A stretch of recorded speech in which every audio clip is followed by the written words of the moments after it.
brief with truth. See the men on the screen. They are the ancestors of the African American, but there is a problem: their true identity.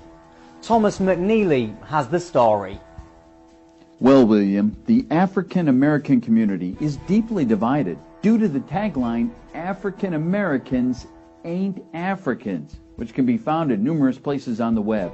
Now, it should be obvious as to why it's causing a commotion, but if it escapes you, let me explain. The current American education states African Americans were brought to America as slaves from Africa, which is simply not true.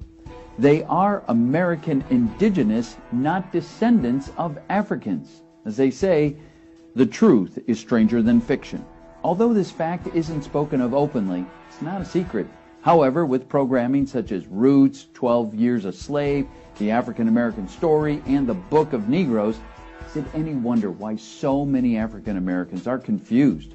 We won't address all the misleading DNA tests being provided to connect African Americans to Africa. So, the argument is, do they continue identifying as African Americans, which is a fake identity for them, or embrace being identified as Indigenous Americans? Are there any consequences of choosing one identity over the other? William, that's a good question. According to African Americans Ain't Africans Facebook forum, identifying as African American is to quietly relinquish ancestral connections to America, connections that go back hundreds of thousands of years. A curious story, but one appropriate for February, which is Black History Month in the United States. What a conundrum.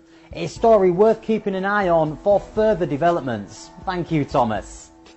The drawing used in this presentation is from the 16th century book, America, being the latest and most accurate description of the New World by John Ogilvy and Arnoldus Montanus. As you may have guessed, the men in the drawing are American. I'm William Attlee, and this has been a news brief with truth. The term African American to refer to all black people was endorsed only since 1989, but was against the desires of the majority of black people.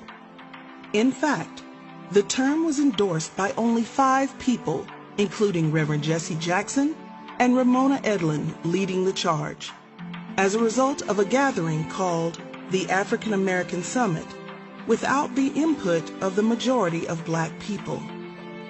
Author Avis J. Smith went to the district court in Washington, D.C. to stand against this term, as well as against the notion that a small group of powerful individuals should be able to compel the masses into adopting it. African American, the opposition court case, asks the question, who sanctions language? Who creates and enforces the wording that we use day in and day out? And do these people actually have the authority to do so?